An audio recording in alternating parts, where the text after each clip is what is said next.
오래전에 나온 드라마 중에 그 낭만 닥터 김사부 이런 제목의 그 드라마가 있었는데요. 이게 막 히트를 쳐가지고 최근에 이제 시즌 3까지 이제 이 드라마가 나왔다고 제가 알고 있습니다. 저는 최근에 이제 2016년도에 방영이 되었던 그 시즌 1편 자꾸 이제 이거 목사님 이거 보셔야 됩니다. 이게 굉장히 이게 메시지가 많습니다. 그래서 제가 이제 1편을 이제 최근에 보기 시작했는데요. 갈수록 마음에 이제 강원도 정선에 있는 한 병원을 배경으로 한 드라마인데 그 병원이 꼭 교회 같다는 느낌을 제가 가지게 되고요. 거기서 이제 저 자신도 많은 메시지를 받고 또 도전을 받고 있는데 보니까 이 드라마는 이제 그 두 의사 그룹의 대립과 갈등을 줄거리로 한 드라마더라고요. 두 그룹 중에 한 그룹은 한마디로 말하면 병든 의사들이에요. 이 환자에 대한 마음은 별로 없고 어쨌든 자기 그 지위를 가지고 이제 권력을 가지고 출세에 그 눈이 먼 이런 사람들이 이제 한 그룹이고요. 그런가 하면 또 한 그룹의 의사들은 이제 이 김사부라는 이름의 이 주인공 의사를 중심으로 이제 환자들을 사랑하고 환자들을 돌보고 환자들을 치료하는 여기에 온 마음을 다해 가려고 애쓰는 그런 그룹이 또 한 그룹입니다. 제가 그 드라마를 쭉 보다가 보니까 이게 병든 의사 그룹하고 건강한 의사 그룹의 차이가 딱 하나 있는데 그게 뭐냐 하니까 이 건강한 의사들의 그룹을 보니까 이 의사로서의 본질, 자기가 하고 있는 일에 대한 끊임없는 고민이 거기서 일어나는 겁니다. 이게 하나도 없는 게 이게 출세지향적인 이 병든 의사들의 모습이더라는 것입니다. 제가 이 드라마를 이제 보다가 좀 궁금해져서 이제 낭만 닥터 김사부 명대사 이렇게 검색을 했더니 많은 사람들이 이제 공통적으로 이제 이거 명대사였다고 지목하는 것들이 좀 나오더라고요. 그 중에 하나가 이겁니다. 이제 주인공이 지금 화가 나가지고 있는 그런 상태의 대사 같은데요. 이런 대사가 이게 명대사로 꼽혔습니다. 이렇게 말하더라고요. 환자의 인권, 의사로서의 윤리 강령, 내 앞에서 그런 거 따지지 마라. 내 구역에선 오로지 하나밖에 없어. 살린다. 무슨 일이 있어도 살린다. 다른 거 그냥 다 연 많이 잡수시라 그래라. 지금 뭔 일로 지금 화가 나가지고 툭툭툭 내뱉는데 이분이 의사로서의 자기 정체성에 대하여 드러내고 있는 거거든요. 그리고 또 이런 대사도 명대사로 들어간 걸 봤습니다. 사람 살리는 거 그게 내 주종목이다. 왜? 이것도 이제 화가 나서 하는 이야기 같은데요. 여러분, 이런 대사들이 왜 명대사로 그렇게 사람들이 꼽을까요? 이게 의사로서 본질에 대한 이야기잖아요. 뭐 어떤 것보다도 중요한 건 의사로서 나는 그 환자 살리는 거, 환자 고치고 치료하는 거, 이게 나는 본질이라 생각한다. 이런 말들이 모든 사람들이 다 공감이 되니까 이걸 명대사로 꼽는 거 아닙니까? 제가 이거를 보면서 그러면 목사로서 어떻게 소리 지르고 목사가 추구하는 게 무엇일까, 이런 생각을 제가 좀 해보게 되는 거거든요. 이게 우리 신앙인들에게도 그대로 저는 적용이 된다고 생각합니다. 우리가 예수 그리스도를 믿고 그분의 십자가를 의지해서 이제 새 생명을 얻었다, 우리 새로운 피조물이다, 그러면 우리 어떤 삶을 살아야 되는가, 어떻게 사는 게 잘 사는가, 이런 고민이 우리 안에서 끊임없이 일어나야 된다는 거거든요. 이런 의미에서 저는 오늘 이 본문의 흐름이 굉장히 중요하다고 생각합니다. 여러분이 지난주 살펴보셨지만 창세기 21장은 이제 아브라함과 사라에게 있어서 이게 하이라이트 아닙니까? 무려 25년을 기다려왔던 그 아들을 얻는, 그래서 막 이게 얼마나 기뻤던지 그 아들 이름을 웃음이라는 뜻을 가진 이삭이라고 그렇게 짓고요. 그리고 지난주 살펴보지 않았습니까? 창세기 21장 6절이요. 사라가 이르되 하나님이 나를 웃게 하시니 듣는 자가 다 나와 함께 웃으리로다. 막 이 부부의 행복이 막 느껴지잖아요. 그런데 여러분, 세상적인 관점으로 본다면 이 아브라함 이야기는요, 이렇게 기쁨으로 이게 해피엔딩, 창세기 21장으로 끝나는 게 거의 모든 드라마나 세상에서 말하는 흐름의 스토리의 거의 대부분이 결론인데요. 그런데 놀랍게도 아브라함 이야기는요, 실제적으로 마무리를 짓는 건 그 다음 장인 오늘 본문 22장입니다. 그래서 아브라함 이야기가 너무나 그 응답으로 기쁨이 넘쳤던 21장으로 끝나지 않고, 이건 뭐 그야말로 그 충격의 도가니에 빠지는 하나님의 테스트, 그 하나님의 테스트가 22장에서 던져지고 아브라함이 그 테스트를 합격하는 것으로, 그리고 이제 실제적으로 이 아브라함 이야기가 이제 마무리가 된다. 이게 뭘 의미하겠냐고요. 그래서 저는 이런 의미에서 이 아브라함 이야기의 큰 그 줄거리 가운데 오늘 본문 22장이 이제 이렇게 말씀을 시작하는 게 참 의미가 있다 생각합니다. 22장 1절입니다. 그 일 후에, 이렇게 시작을 합니다. 여기 나오는 이 그 일 후에가 무슨 뜻인가에 대해서는 뭐 분석을 한 서너 가지로 해드릴 수 있는데요, 저는 뭐 되게 간단하게 생각합니다. 그 일 후에, 이 무슨 뜻입니까? 21장에 이삭 얻었다고 좋아가지고 막 그냥 입이 찢어지는 그것으로 끝나지 않는다. 그 일 후에 또 뭐가 있다는 그 얘기 아닙니까? 그게 바로 하나님의 시험이에요. 22장 1절을 다시 한번 보십시오. 그 일 후에 하나님이 아브라함을 시험하시려고 그를 부르시되 아브라함아 하시니 그가 이르되 내가 여기 있나이다. 그리고 나오는 게 2절이에요. 끔찍합니다. 여호와께서 이르시되 내 아들 내 사랑하는 독자 이삭을 데리고 모리아 땅으로 가서 내가 너에게 일러준 한 산 거기서 그를 번제로 드리라. 이 뭐 그냥 이게 끔찍한 하나님의 테스트 아닙니까? 25년을 기다렸다가 낳은 아들인데 그 아들을 바치려는 거예요. 그래서 이게 좀 상당히 이게 좀 충격적이고요. 또 그 안티 크리스찬들이 이제 이 본문을 가지고 하나님을 많이 공격해요. 그래서 이제 이런 하나님이 어디 있느냐 그러고 막 공격을 하는데요, 제가 이번 주와 다음 주에 걸쳐서 이제 그 오해를 하나씩 다 풀어드리려고 합니다. 먼저 이제 이 말씀을 본격적으로 시작하기 전에 여러분에게 안심을 시켜드리고 싶은데요, 여러분 긴장하지 마세요. 이건 여러분에게 하나도 해당되지 않는 말씀이에요. 이 나한테도 이렇게 끔찍한 그런 시험을 주시면 어떡하지? 안심하세요. 절대 안 줍니다.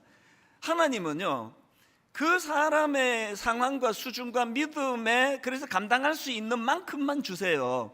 옛날에 저희가 고등학교 다닐 때는요, 이제 베이비 부모 시대니까요, 제가 고등학교가 12학급이었거든요. 그 12학급 중에 한 클래스는 특별반이었고요, 그리고 또 한 클래스는 준특별반이었고요, 나머지 10반은 그냥 반이었습니다. 그래서 이제 이 특별반은 문제가 달라요. 굉장히 고난도의 문제를 자주 던지고 풀기를 요구하고 이제 이렇게 특별반에서 진행을 하다가 이 중간고사, 기말고사는 전교생이 다 같이 봐야 되니까 그렇게 고난도 문제를 풀던 이 특별반 학생들이 이제 쉬운 문제를 되면은 막 식은 죽 먹기처럼 푸는 거예요. 그래서 빨리 풀고 나가고 한 애들이 거의 다 특별반 아이들입니다. 하나님의 테스트도 마찬가지예요. 아브라함에게 네 아들을 바쳐라, 이런 테스트는요 절대 우리한테 안 주세요. 그 감당도 못하는데 그거 주셔가지고 하나님 우리 괴롭히는 분 아니거든요. 그래서 먼저 이제 여러분 안심하셔도 된다는 말씀을 먼저 제가 드리고 싶고요. 그러면 이제 이런 질문이 가능하지 않습니까? 아브라함에게는 왜 이런 가혹한, 왜 이런 정말 끔찍한 이런 그 테스트를 하시는가? 그게 그 아브라함의 특별한 사명과 관련이 있습니다. 하나님이 아브라함에게 어마어마한 사명을 주셨잖아요. 믿음의 조상이라는 평을 받을 만한 믿음이 있어야 감당할 수 있는 사명입니다. 그게 창세기 12장 2절입니다. 내가 너로 큰 민족을 이루고 내게 복을 주어 내 이름을 창대하게 하리니 너는 복이 될지라. 이런 특별한 그 사명을 주셨기 때문에 이거는요 엄청난 고난도의 테스트를 거쳐야만 그 일을 감당할 수 있기 때문에, 그래서 하나님 주시는 겁니다. 좀 안심이 되십니까? 그렇다고 여러분 아주 안심하시면 안 됩니다. 왜냐하니까요, 하나님께서 그 사람의 믿음의 분량에 따라 테스트는 계속 된다는 거예요. 그래서 어떤 사람에게는 창세기 21장까지밖에는 없고, 그래서 아들 낳고 기도 응답받고 막 좋아서 춤을 추는 것으로 끝나지 않고요, 모든 하나님의 자녀들에게는 다 22장이 있습니다. 그 일 후에 이게 다 있습니다. 그렇기 때문에 우리는 늘 이제 이 그 일 후에, 그래서 22장을 피할 수 없습니다. 그리고 이제 여러분에게 이런 시험이 찾아온다, 하나님의 테스트가 찾아온다 할 때는 꼭 기억해야 될 성경 구절이 있는데요, 그게 고린도전서 10장 13절입니다. 사람이 감당할 시험 밖에는 너희가 당한 것이 없나니 오직 하나님은 미쁘사 너희가 감당하지 못할 시험 당함을 허락하지 아니하시고, 그 다음도 보세요. 시험 당할 즈음에 또한 피할 길을 내사 너희로 능히 감당하게 하시느니라. 그래서 여러분, 이 시험이 찾아오잖아요. 그러면 지레 겁먹고 막 경직도 가지 마시고 선언해 버리는 겁니다. 이런 시험이 있는 거 보니까 하나님 보시기에 내가 이거를 감당할 수 있다고 생각하시나 보네. 이거 내가 한번 이겨볼까? 이렇게 시작하는 게 좋습니다. 그런데 대부분의 성도님들이 이게 좀 이제 시험이 찾아오면 긴장하면 경직이 되고 이러니까 뭐 하나님의 테스트도 잘 감당을 못할 뿐 아니라 이 마귀가 공격을 해도 뭐 마귀가 할 일이 별로 없어요. 마귀가 공격한다 그러면 기절해 버리니까 그 자리에서 뭐 그냥 으아 그러고 기절해 버리니까 이게 그래서 안 되잖아요. 그래서 우리가 항상 이제 그 하나님은 우리가 감당할 만한 시험을 주신다. 저에게 어떤 시련이 오고 어떤 시험이 오든지 그걸 선포를 하는 거죠. 하나님 이것도 내가 감당할 수 있다고 하나님은 생각하시는군요. 감사합니다. 감당해 보겠습니다. 이렇게 출발하는 거하고 부들부들 떨면서 받는 거하고 차이가 많이 있을 거 아닙니까?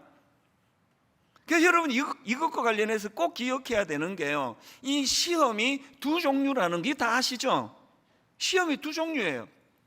하나는 테스트가 있고요, 또 하나가 템테이션이에요. 이 테스트는 하나님이 주시는 시험. 그래서 이제 학생들이 공부 다 하고 나면 꼭 기말고사를 통해서 테스트를 하잖아요. 그 하나님께서는 우리에게 테스트를 주세요. 그리고 또 하나가 템테이션이라 그랬는데, 이 유혹은 이거 마귀가 주는 거예요. 그런데 참 이게 헷갈리는 게 뭐냐 하면은, 마귀가 주는 템테이션은 다 아름다운 거예요. 너무 멋져요. 너무 매력적으로 다가옵니다. 예를 들어서 여러분 그 창세기에서 아담과 하와에게 찾아온 마귀의 그 템테이션을 보십시오. 뭐라고 고백합니까? 그 나무를 본 적, 먹음직도 하고 보암직도 하고 지혜롭게 할 만큼 탐스럽기도 한 나무인지라. 그래서 너무너무 매력적인데 사실은 이건 아담과 하와를 무너뜨리려고 찾아오는 마귀의 유혹, 이게 템테이션입니다. 저는 이 원리를 알기 때문에요, 뭔가 저에게 막 너무 호의를 베푸시거나 너무 매력적인 어떤 일이 있거나 마음이 확 끌리는 거 있으면은 일단 마음을 저는 정리를 하고 봐요. 너무 좋은 일이 내게 일어난다면 이게 유혹일 확률이 좀 있다. 그래서 너무너무 경건한 목사님이 어떤 그 여성 문제로 훅 넘어지는 거 보면 여기서 넘어갔구나. 너무나 매력적인 이성이 너무나 친절하게 다가올 때 그것을 경계하지 않은 거구나, 그런 생각을 하거든요. 여러분 막 너무 쉽게 돈 버는 방법을 알게 됐다, 저한테 와서 검사 받고 가세요. 굉장히 위험한 상태 같아요. 막 전화로 막 현란하게 해가지고요, 제가 아는 막 엄청 지혜로운 제 후배도요, 한 3억 정도를 보이스피싱으로 뺏겼는데 이분이 내가 넋이 나갔나 보다 그런 얘기를 하더라고요. 넋이 나갈 정도로 매력적인 건 일단 템테이션일 확률이 많습니다. 여기에 반해서 하나님의 테스트는요, 참 받기 너무 힘든 것들이에요. 거의 대부분이 그렇습니다. 하나님의 테스트는 진짜 힘들어요. 대부분이 힘듭니다. 오늘 본문에 그 아브라함도 마찬가지 아닙니까? 그렇기 때문에 여러분, 우리가 이런 참 겉으로 보기에는 너무 힘들고 어렵지만 그건 하나님이 주시는 테스트고, 하나님이 주시는 테스트는 우리를 넘어뜨리기 위해 주신 게 아니라 우리의 믿음을 점검하시고 그 믿음의 분량에 맞게 복 주시기 위해서 하는 테스트예요. 그래서 오늘 여러분 우리 한번 믿음으로 좀 고백을 해보시면 좋겠는데요, 제가 그 하나님의 성품을 선포하면 여러분 한번 아멘 이렇게 한번 화답해 주시면 좋겠습니다. 사랑하는 여러분, 우리 하나님은 저와 여러분에게 좋은 것 주시기 원하시는 하나님이십니다. 믿으십니까? 아멘으로 받으셔야 돼요. 그런데 중요한 걸 우리가 놓치면 안 되는데요, 우리 하나님은 우리에게 좋은 것으로 주시기를 원하시는 분인데 우리가 알아야 되는 게 하나 있습니다. 하나님은요, 우리에게 좋은 것 주시기 전에 반드시 테스트를 거치고 주신다는 거거든요. 왜 그렇게 할까요? 감당할 수 있는 것만 주셔야 되니까. 그래서 우리가 이런 고난이 찾아오고 어려운 일이 찾아오면 뭐 고난도 막 여러 종류가 있겠지만 그 중에 굉장히 중요한 줄거리 중에 하나는요, 제가 항상 그런 고백을 하잖아요. 저에게 있어서 고난은요, 변장하고 찾아온 하나님의 축복입니다. 전 그렇게 봤습니다. 하나님이 고난은 변장하고 찾아온 하나님의 축복이 되기를 원합니다. 오늘 본문의 이 아브라함도 보십시오. 오래전부터 하나님이 수많은 약속을 주셨지만 오늘 21장에서의 그 끔찍한 고난이 있는 이 하나님의 테스트를 그가 통과하고 난 이후에 하나님의 본격적인 일하심이 시작이 되는 거거든요. 그래서 오늘 본문도 한번 보십시오. 창세기 22장 16절입니다. 이르시되 여호와께서 이르시기를 내가 나를 가리켜 맹세하노니 내가 이같이 행하여 내 아들 내 독자도 아끼지 아니하였은즉. 이 무슨 뜻입니까? 네가 이 하나님의 테스트에 합격했다, 그 얘기거든요. 그랬더니 그 다음 17절입니다. 내가 내게 큰 복을 주고 내 씨가 크게 번성하여 하늘의 별과 같고 바닷가의 모래와 같게 하리니 내 씨가 그 대적의 성문을 차지하리라. 이 원리를 잊으시면 안 됩니다. 하나님 우리에게 항상 좋은 것 주기 원하세요. 그리고 그것은 테스트를 통해서 하나님이 주신다. 그래서 제가 이제 이 오늘 본문을 가지고 22장에서 아브라함이 겪었던 이 고난의 의미, 이 시험의 의미를 한 5가지로 제가 이제 정리해 드리려고 하는데요, 이제 오늘 한 3가지 정도를 제가 말씀드리고 그 다음 시간에 이제 2가지를 말씀드리려고 합니다. 이 사실 제 무게중심이 4번째, 5번째 있기 때문에 막 어지간하면 오늘 제가 이거를 다 5가지로 소화하고 싶었는데 분량이 너무 많은 겁니다. 그러면 또 이 여러분들이 또 이게 무슨 시험이야? 저 목사는 왜 설교가 자꾸 저렇게 길어져? 이래가지고 중요한 4번째, 짜증나죠? 왜 안 끝나? 이렇게 될까봐 제가 눈물을 머금고 이제 3번째까지만 하고, 이게 거의 서론격이고요. 4번째, 5번째로 이제 다음 시간으로 해야 되겠다. 그래서 너무나 길어지지 않을 것을 여러분이 안심하시고 이거를 살펴보시면 좋겠습니다. 이 아브라함이 겪은 시험의 의미, 첫 번째가 뭐냐? 이 시험은 어떤 테스트냐면요, 순종 테스트, 순종. 그 순종을 점검하는 테스트입니다. 이 순종의 의미의 테스트가 뭐냐? 여러분 한번 생각을 해보세요. 지금 아브라함은 이 하나님의 테스트를 수용할 수가 없습니다. 이 하나님의 성품도 아니에요. 아니 이게 뭐 하나님께서 어떻게 이런 일을 하시느냐고요. 아니 그 아들 이삭을 달라니. 뭐가 순종입니까? 평소에도 나 이거 좋게 생각해 그러고 있는데 하나님이 그거 해라. 그거 순종이 아니잖아요. 내 생각과 하나님의 생각이 갈등을 일으키는 거, 이건 난 도저히 할 수 있는 거 아니라고 생각합니다. 하나님 나 이거 못합니다. 그렇게 하는 그 어떤 사안에 대하여 내 생각을 꺾고 하나님의 생각에 맞추는 게 순종이거든요. 오늘 아브라함을 한번 보세요. 아브라함이 수용이 되겠습니까? 억장이 무너지는 그런 테스트인데요. 그런데 하나님이 2절에서 네 아들 이삭을 번제로 드리라 그렇게 명하시니까 막 기다린 것 같아, 마치. 3절에서 바로 이런 말씀이 나옵니다. 아브라함이 아침에 일찍 일어나 나귀의 안장을 지우고 두 종과 그의 아들 이삭을 데리고 번제에 쓸 나무를 쪼개어 가지고 떠나 하나님이 자기에게 일러주신 곳으로 가더니,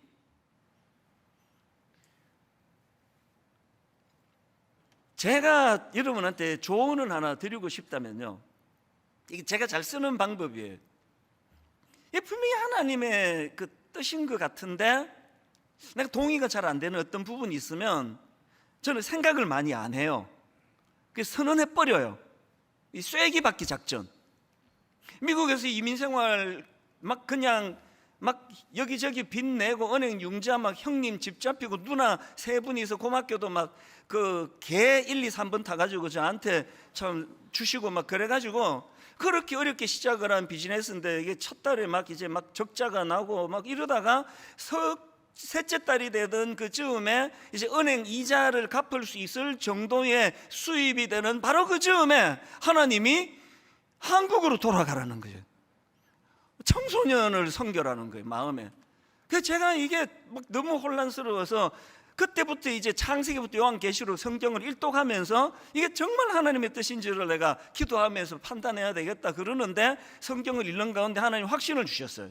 그래서 제가 막 생각 안 했습니다, 많이. 그때 제가 이제 막 한국 가면 어떻게 되고 안 가면 어떻게 되고 계산해서 절대로 못 돌아왔습니다. 한국에 못 갈 이유 100가지도 더 쓸 수 있거든요. 생각 많이 안 하는 거죠. 순종한 거죠. 바로 이제 한국의 총신대학 신학대학원에 편지 보내가지고 내가 이런 그 케이스인데 입학할 수 있으면 어떻게 해야 되느냐 막 바로 막 번갯불에 콩 구워 먹듯이 그래가지고 얼마나 급하게 나왔으면은 한국에 돌아와서 첫날 어디서 자야 될지에 대한 계획도 안 하고 나온 거잖아요. 그래서 그 신혼부부 집에 내가 거의 열흘 가까이 내가 그 집에 정말 기거하는 만행을 제가 저질렀잖아요. 어디서 자야 되는 궁리도 안 하고 나올 정도로 서둘러 나왔거든요. 저는 생각 많이 안 해요. 일만성도 파송운동 새벽 3시 정각에 하나님이 저에게 이것을 명하셨는데 이게 말이 되는 거라야 말이죠. 그때 2만 명 모이는 교회가 10,000명에서 15,000명을 파송한다. 이게 되겠냐고요. 그 당시로는 이게 뭐 말도 안 되는 거죠. 그냥 선포해버렸잖아요. 하나님 내게는 꿈 주셨다. 드림세터 사역하는 그때 입주한 지 6개월 됐거든요. 전부 내 자식의 자식까지 이곳에서 교육받고 은혜 받게 해달라 그러면서 눈물로 흥금했는데 담임 목사가 지 마음대로 6개월 있다가 이거 10년만 쓰고 사회에 내놓겠다. 이게 아무리 생각해도 이게 내 쫓겨날 짓이지 이게 말이 되느냐고. 그러면 그냥 선포해버리는 거예요. 아브라함이 저는요 마음이 막 읽혀져요. 왜 그가 아침에 일찍 일어나느냐고. 어젯밤에 괴롭고 괴로운 고뇌의 시간을 보냈을 거예요. 뭐 이건 뭐 당연히 우리가 인지상정 아닙니까? 아침에 일찍 일어나 나귀의 안장을 지우고 그렇게 하나님 일러주신 곳으로 가는 아브라함의 마음이 바로 그런 거라 생각해요. 이게 순종의 의미거든요. 그런가 하면은 4절도 마찬가지입니다. 제3일에 아브라함이 눈을 들어 그곳을 멀리 바라본지라. 이건 무슨 말입니까? 아침에 일찍 일어나 막 생각하기도 전에 순종하는 것도 귀하지만요 그렇게 하고 고뇌의 3일을 보냈습니다. 그 긴 고뇌의 시간을 보내고도 여전히 절대로 순종할 수 없을 것 같은 자기 생각을 내려놓고 하나님의 명하심에 순종하는 그 훈련. 그래서 이 본문의 의미를 하나님이 이렇게 부여해 주십니다. 18절에 보니까 이 시험을 통과한 이 의미를 어떻게 부여하는가 보니까 18절입니다. 또 내 시로 말미암아 천하 만민이 복을 받으리니 이는 내가 나의 말을 준행하였음이라. 순종했다는 거죠. 이 순종 훈련이에요. 저와 여러분이 대부분의 경우 하나님이 합리적으로 일하시지만 때로는 인간의 합리를 뛰어넘어 일하시는 하나님의 말씀이 이게 하나님의 뜻이라고 판단할 때 내 생각을 내려놓고 하나님 말씀 앞에 순종하는 이게 훈련이라는 겁니다. 그런가 하면 두 번째로 오늘 본문에서 아브라함이 겪었던 시험의 의미가 뭐냐, 이게 경외 테스트를, 경외. 하나님이 의미 부여를 직접 하십니다. 12절을 보십시오. 사자가 이르시되 이 아이에게 내 손을 대지 말라, 그에게 아무 일도 하지 말라, 내가 내 아들 내 독자까지 내게 아끼지 아니하였으니 그 테스트 합격, 그 얘기 아닙니까? 그랬더니 그 다음 하나님이 의미 부여를 하세요. 내가 이제야 너가 하나님을 경외하는 줄을 아노라예요. 아브라함이 그 앞에도 신앙 고백도 하고 여러 가지를 했지만 하나님이 말씀하신 이제야, 이게 뭘 의미합니까? 여러분, 우리는요 이 경외하면 이게 상당히 정적인 거예요. 그리고 또 이 경외는 모여 예배할 때 주로 이루어지잖아요. 그래서 막 마음이 뜨거워지면 막 손을 들고 그렇게 하나님 앞에 찬양을 드리고 이렇게 하는 걸 경외라 그래요. 그런데 오늘 본문에 보니까 그것도 경외지만 진짜 경외는 그것이 삶 속에서 행동으로 나타날 때까지가 경외 아닙니까? 오늘 여러분 은혜 많이 받으시고 하나님을 경외하시기 바랍니다. 그리고 그 경외가 이 안에서만 끝나는 게 아니라 이것이 여러분 가정에, 여러분 직장에서, 여러분 도저히 이 악한 세상 가운데 섞여 살지 못하는 그 마음의 혼란 가운데에도 나는 내 삶을 통하여 내 생각을 하나님께 굴복시키고 나는 하나님께 순종하며 나가기 원합니다. 나는 하나님을 경외합니다. 이게 경외. 이제야 네가 나를 경외하는 줄 아노라. 이제 우리는 예배가 너무 은혜롭고 예배에 가슴이 뜨거워지고 손을 들고 예배할 만큼 성숙해지셨다면 내 삶 속에서 이 경외가 우리의 행위를 통해서 그렇게 드러나게 되기를 바랍니다. 마지막 세 번째로 이 시험의 의미가 하나 더 있습니다. 이게 어떤 의미를 가지고 있느냐? 작동되는 믿음의 의미라는 거예요. 제가 이 본문의 아브라함을 보면서 놀라는 게 뭐냐면요, 이게 지금 이게 그냥 혼비백산할 그런 테스트인데요. 하나님 앞에서 지금 아브라함을 보니까 너무 여유로워요. 당황하는 게 없습니다. 아침에 일찍 하고 계속 진행하는 걸 보면 아브라함이 진짜 이 고난도 중에 고난도 시험을 별 갈등 없이, 그리고 시험을 가볍게 통과를 해요. 이게 어떻게 가능했나 보니까요, 그게 아브라함의 믿음이 작동이 돼서 그런 거예요. 자, 이게 무슨 말씀인지 설명을 드릴게요. 이제 아브라함들이 이제 종들을 데리고 와가지고 이제 짐도 있고 그러니까 종들을 데리고 같이 가다가 종들에게 이제 아브라함이 말합니다. 니들 여기서 기다려라. 내가 이제 아들하고 둘이 갔다 올게. 그런데요, 그 과정에서 되게 좀 묘하고 독특한 계획이 하나 나옵니다. 자, 본문 5절 한번 보십시오. 이에 아브라함이 종들에게 이르되 너희는 나귀와 함께 여기서 기다리라. 내가 아이와, 이 아들 이삭 아닙니까? 내가 아이와 함께 저기 가서 예배하고, 그 다음 보세요. 왜 복수를 쓰죠? 우리가 너희에게로 돌아오리라. 아니, 이게 하나님 말씀에 순종하는 거라면 갈 때는 같이 갔는데 올 때는 자기 혼자 와야 되잖아요. 왜 단수가 아니고 복수냐고요. 성경에는요, 오늘 본문에 이 아브라함의 믿음을 평가한 그런 그 구절이 하나 나오는데 그게 신약의 히브리서에 나옵니다. 히브리서 11장 17절부터 한번 보십시오. 이렇게 평가합니다. 아브라함은 시험을 받을 때에 뭐가 나옵니까? 믿음이 나와요. 아브라함은 시험을 받을 때에 믿음으로 이삭을 드렸으니 그는 약속들을 받은 자로 돼 그 외아들을 드렸느니라. 그에게 이미 말씀하시기를 내 자손이라 칭할 자는 이삭으로 말미암으리라 하셨으니 그가 하나님이 능히 이삭을 어떻게 해요? 죽은 자 가운데서 다시 살리실 줄로 생각한지라. 아브라함이 어떤 방식으로 하나님이 일하실지는 잘 모르겠지만 아브라함이 확신하는 믿음이 있어요. 그 확신하는 믿음이 뭐냐? 하나님 얘 절대 죽이지 않으신다. 하나님 반드시 살릴 수밖에 없다. 이 믿음이 있으니까 복수를 쓰는 거예요. 근데 여기 기다려라. 내가 얘랑 같이 갔다가 얘랑 같이 내려올게. 그럼 아브라함이 갖고 있는 그 믿음의 근거는 뭡니까? 그게 바로 창세기 12장부터 계속 나오는 하나님의 약속이에요. 하나님이 아브라함을 제일 먼저 만나시고 주셨던 약속이 그게 창세기 12장 2절 아닙니까? 1절부터 보십시오. 여호와께서 아브라함에게 이르시되 너는 너의 고향과 친척과 아버지의 집을 떠나 내가 너에게 보여줄 땅으로 가라. 그리고 무슨 약속을 주세요? 내가 너로 큰 민족을 이루고, 또 창세기 13장 16절에서도 마찬가지예요. 14절부터 보십시오. 롯이 아브라함을 떠난 후에 여호와께서 아브라함에게 이르시되 너는 눈을 들어 너 있는 곳에서 북쪽과 남쪽 그리고 동쪽과 서쪽을 바라보라. 보이는 땅을 내가 너와 내 자손에게 주리니 영원히 이르리라. 그리고 하는 약속을 보세요. 내가 너의 자손이 땅에 티끌같이 많게 하리니. 어마어마한 후손들을 주시겠다고 약속을 하셨거든요. 그러니까 지금 아브라함이 어느 믿음으로 그런 행동을 했다 그러는데 무슨 믿음입니까? 하나님 주신 약속에 대한 믿음이에요. 하나님이 이 엄청난 약속을 주셨기 때문에 이 아들을 죽일 수 없다, 살려주신다. 어떤 형식으로 살리실지는 모르지만 반드시 살려주신다. 이 믿음이 작동이 됐다는 거죠. 제가 보면은요, 여러분 이게 쓱 보면은 이 중에요 뭐 거의 아브라함급 믿음을 가진 분이 많으세요.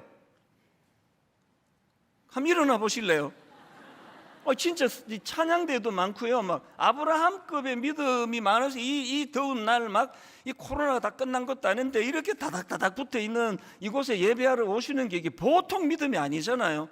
거의 아브라함급 믿음이 있는 분이 많은데 문제가 뭐냐? 문제가 생길 때 그 믿음이 작동이 안 된다는 거예요. 엄청난 고가를 들여가지고 외제차를 샀는데, 벤츠를 샀는데 문제는 시동이 안 걸려요. 회사 출근해야 되는데 시동이 안 걸려요. 아브라함이 이 테스트를 통해 하나님이 보신 건 네 믿음이 작동이 되는지 고장이 나는지 그걸 테스트하셨다는 거거든요. 그래서 여러분, 아브라함이 눈으로 보기에는 절망이에요. 이건 어떻게 대안이 없습니다. 그런데 아브라함은 보이지 않은 자산을 볼 수 있는 눈을 가진 거죠. 그게 약속이에요. 하나님의 약속. 그래서 저는요, 그 믿음을 이렇게 정의하는 걸 좋아해요. 믿음은 보이지 않는 자산, 이 보이지 않는 자산이에요. 그 은행에다가 입금해 놓은 건 보이는 자산이에요. 근데 믿음은 보이지 않는 자산을 보는 능력. 이거 제가 정의한 믿음이에요. 사실은 요즘에 이제 금수저, 흙수저 이런 이야기 많이 하잖아요. 믿음이 제가 별로 없을 때는 저는 흙수저였어요. 그래서 하나님께 많이 이제 분노했죠. 아니, 우리 아버지가 교회를 위하여 금식하다가 돌아가셨는데, 아니 미국에 이민을 갔는데 이게 학비대 줄 사람도 없고, 이게 영어도 이렇게 못하는데 진짜 24시간 도서관에 앉아가지고 공부만 해도 이게 지금 따라갈까 말까 한데, 저는 막노동을 풀타임으로 일하면서 공부했거든요. 그래갖고 무슨 내가 실력이 느느냐고요. 하나님은 분노가 많았어요. 흙수저니까. 나는 흙수저 중에도 진흙수저예요. 이 꽂혀가지고 뽑히지도 않아요. 엄청 내가 분노했죠, 하나님께. 이런 하나님이 다 있냐고 그랬는데요, 여러분 이 찬양 아시죠? 하나님 한 번도 나를 실망시킨 적 없으시고. 저 엄청 실망했거든요. 무지무지 많이 실망했거든요. 왜 그렇게 실망을 많이 했나 보니까요, 제가 보이는 자산만 자산으로 생각한 거예요. 이 보이지 않는 자산을 보는 눈, 이게 떠여지고 나서 요즘 저는요, 제 스스로를 저는 금수저라 생각해요. 저는 금수저예요. 어머니 돌아가셔도요, 10,000원짜리 한 장 유산 받을 게 없지만 저는 금수저예요. 왜? 보이지 않는 자산을 보기 시작했거든요.